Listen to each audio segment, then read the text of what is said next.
In a lecture at the University of Cambridge, Dr. Sirka told a worried audience that scientists have few answers for them. Since the mass coronal ejection of 2012, the strength of the Earth's magnetic field has increased by a factor of 50,000. This has resulted in huge disturbances in radio and satellite communications, dangerous bands of radiation around the poles, and as we can all see from our window, an aurora borealis that never burns away. Unfortunately, we are stumped as to why this is happening, and if we cannot find an answer soon, it may change the way we live, the way we communicate, even the way we evolve forever.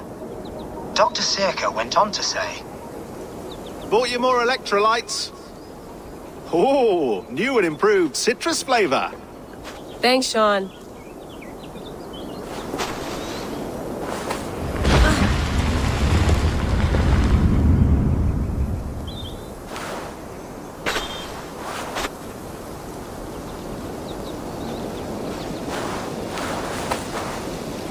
How do we fix this? How are you the key to everything?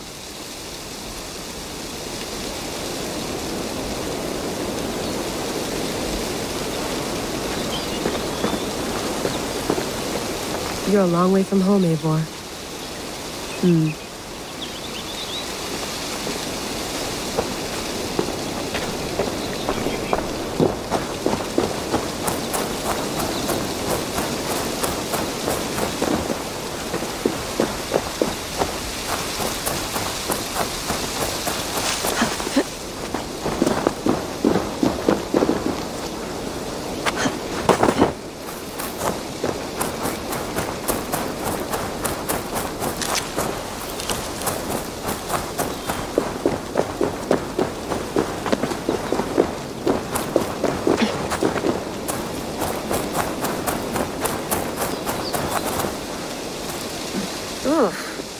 I'd rather walk into town than use this.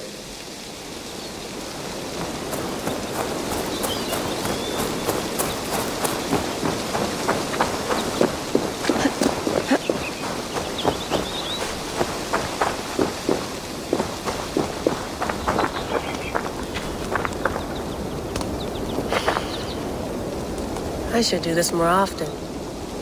Relaxing.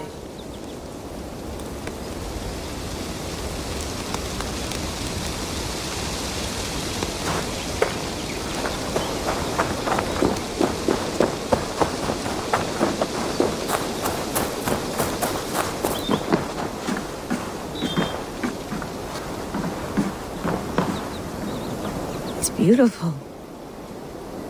But it's not normal.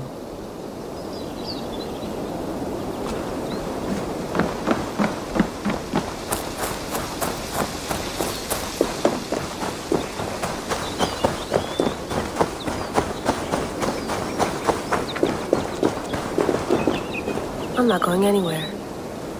Not yet.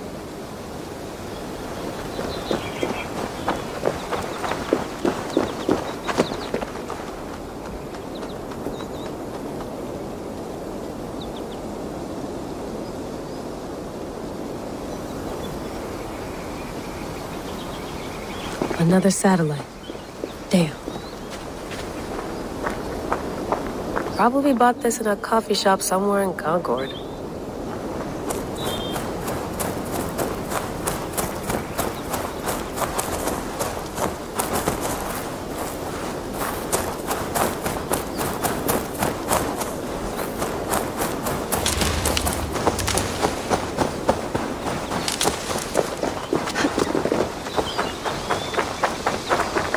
Someone's got mail. An invitation to a fair in Concord. Bring your best crop and you may win a prize. Tempting.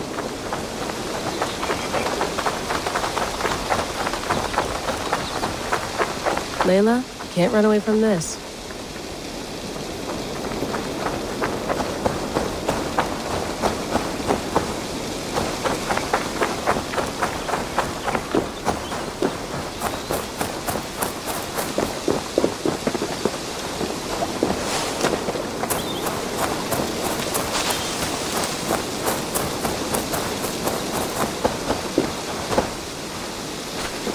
Some quality stuff here.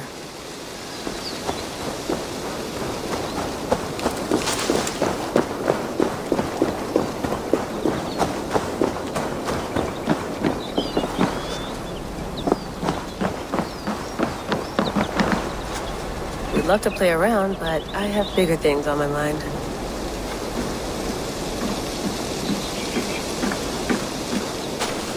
Did you get my tea?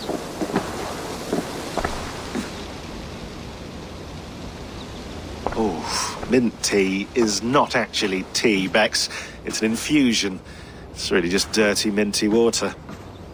I don't care what you call it, Sean. Did you buy any? Of course I did, love. Hey, sorry about pulling you out. The generator was sputtering. That's fine. I needed air. How is the Animus data stream? Comfortable? Felt pretty stable after a while. Good. Just give me a sec and you can jump back in.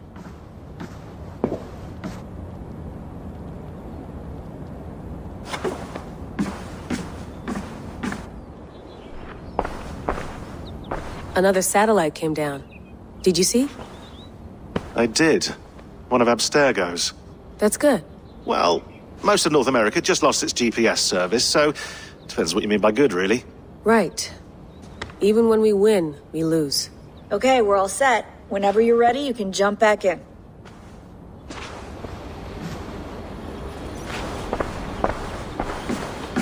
That's quite nice. Soothing. Let's have a look.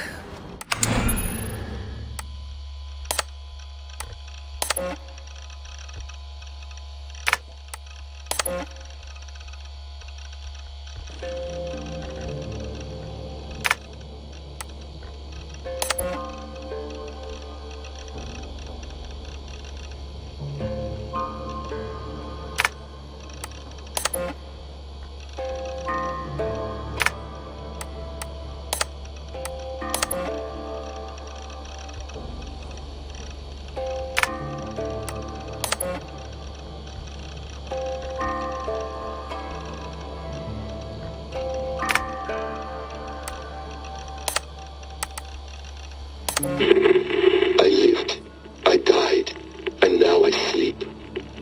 And in my sleep I dream. And in my dreams I see an end to the doom that will grip the earth once again.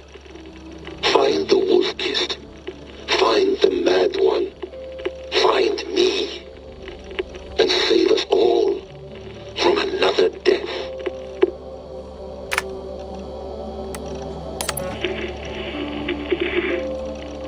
Layla, thought you might be interested in this. Conversations that Bex and I had with Desmond back in 2012. December, I think. Just candid talks, that's all. We didn't square any circles or write any beat poetry. But he did have some interesting insights into his time in the Animus and what it means to be an assassin.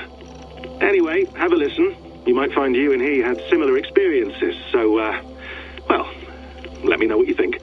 Unless it's to tell me I sound like a total brat in these recordings. If that's the case, just say nothing. I mean, I did have a slight cold at the time I recorded these. That's probably why I sound odd.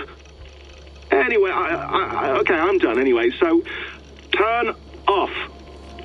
Turn off. Oh, it's actually just a button. Sorry, here we go.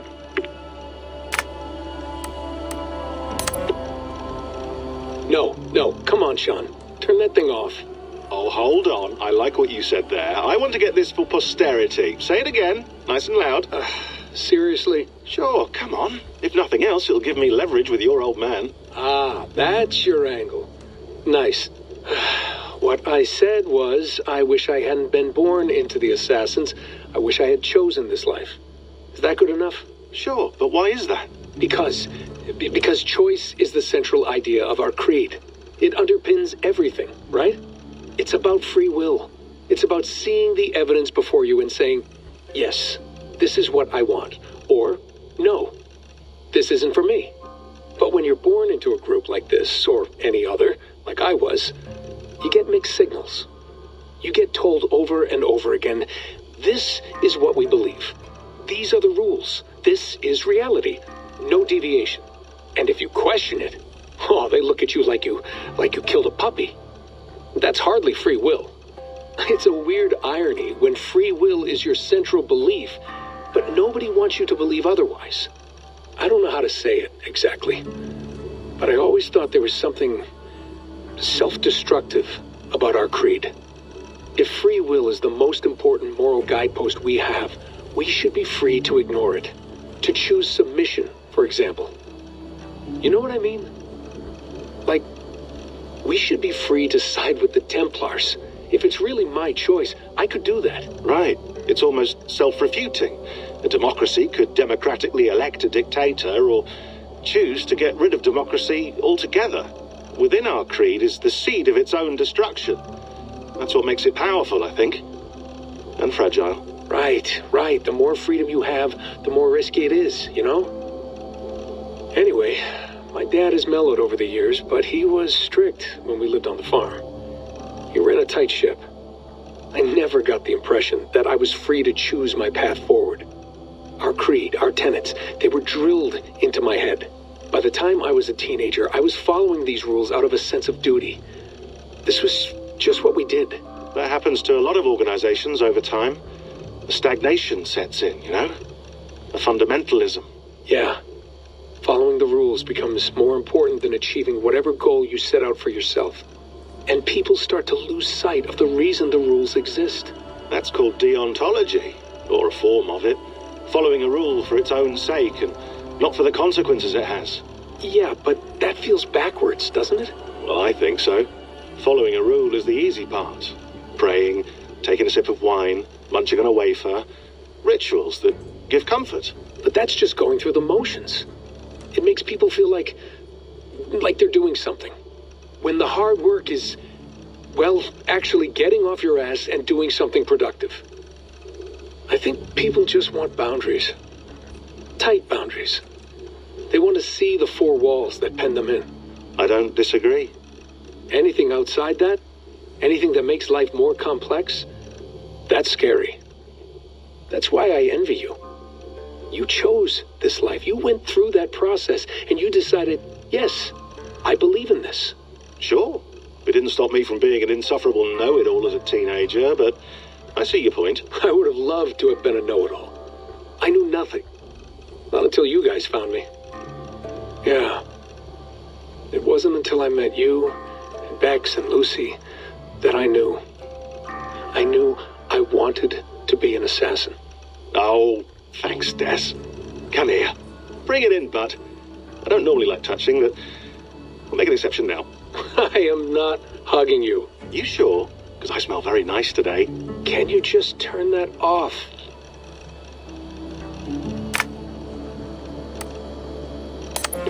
Hold on, I'll just set this here. Do you guys record everything we talk about?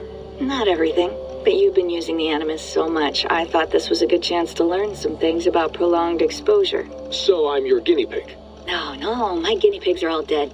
The Animus was too much for them to handle. Cute. Can I ask you about the bleeding effect? Any recent flashes? Any memories resurfacing? Yeah, the usual things. Ghost images of Altair and Ezio a few times a day. Nothing intrusive, just brief moments. They pass quickly, almost without me noticing. Like a figure in the corner of my eye. Or remembering a dream from the night before.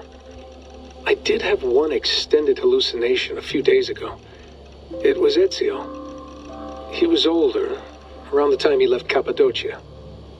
He was standing on the deck of a ship, alone. And through him, I could feel an intense regret or guilt. And it felt to me like he'd had a loss of faith in himself, in the creed, like he couldn't keep it up, couldn't stay true to his ideals. And as I watched him, I thought, is this the moment he decided he was done being an assassin? It felt like it. Anyway, most of my visions have been brief, lasting just a few seconds. They're like complete memories of small moments that appear suddenly out of nowhere, fully formed. It's a strange feeling. Okay, anything else? I'm starting to see Connor now, too. Though I hear his voice more often than I see him. I'm sure that will change. Oh, yeah, and yesterday, just before bed, I had a memory of being on a beach in the Caribbean with a bunch of sailors. Or maybe they were pirates. I don't know. No idea. Huh, we'll look into that. And how do you feel in general? In general? Well, I feel older, for one. Much older. And it's strangely comforting.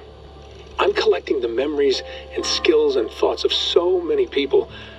I feel like I've lived a few hundred years or more. Is it possible that if I do this for too long, it'll push my own memories aside? That I'll be everyone but myself after a while? It's possible. That's called identity substitution. It's happened before, but it's rare.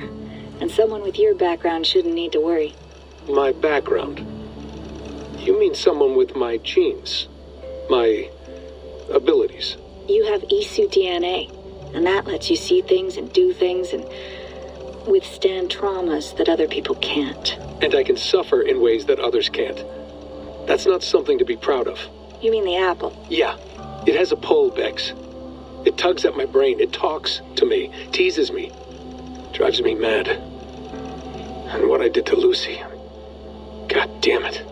Nothing is worth the damage I did. The pain I caused. I know. But you're special. That's the point. I'm not special, Bex. I'm lucky. That's all. I understand. We're assassins. It's our creed that makes us different, not our genes, not our blood. Anyone can join us. That's true. But let's leave that aside for a second. What I want to know is, have you ever had any Isu memories resurface? Isu memories? I don't think so. I can't even begin to imagine what that would feel like. I think you'd know if you did. Maybe one day. We might be able to induce something. Jesus, let's fix the world first, okay? Before we start digging up my ancient ancestors. Deal. With my luck, I'll be related to some third-rate Isu like Sisyphus or something. Way to aim high, buddy. Hey, you gotta.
I went through hell to bring you here.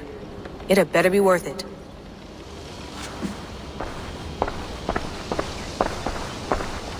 Hello, Layla. Sean, what do you make of the grave out there? Well, it overturns a few hundred years of scholarship about the first Europeans to set foot in North America. Apart from that, it's just a bunch of muddy bones, isn't it? Can we talk about this thing on my neck for a second? Ah, the mood stabilizer. Yes. It's not harmful, is it? I mean, I feel good, but I want to make sure there's no side effects. There shouldn't be. It's only blocking outside signals, a passive effect. So the staff doesn't, you know, mess with you. Sean, what happened last year, I had no control over that. I tried to resist. I understand. And your old team, maybe they don't. But we've seen that sort of thing before. Still, if you want to work with us and get to the bottom of why the world is about to end for the second time in 8 years, then you wear that thing until we say otherwise. William's orders. I know. It's not a problem. It's just a few more weeks, yeah? Just until we figure this out. You're right. I know you're right. Sean has been busy.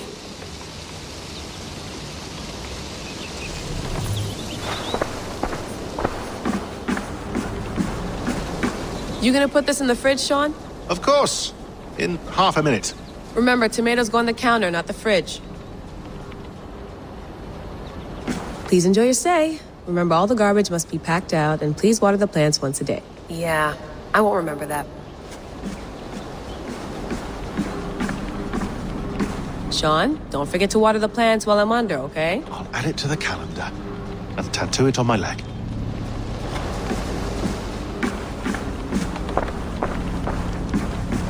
Be nice to sleep in a real bed when this is over.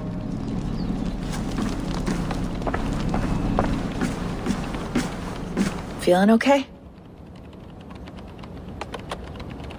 Better. But I'm worried that it could happen again. The 2 data streams. I can't promise it won't. I barely understand it myself. It felt like 2 minds, fighting over 1 brain.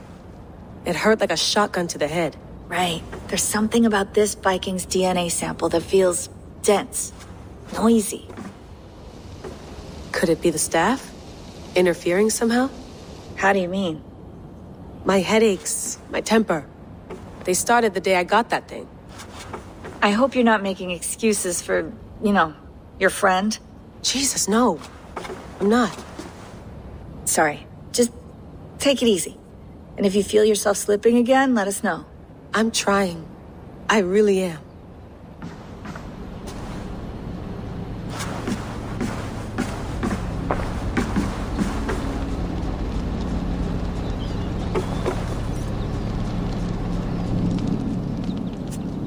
All right, time to go. Norway to England takes about a week by long ship, so I'll scrub ahead.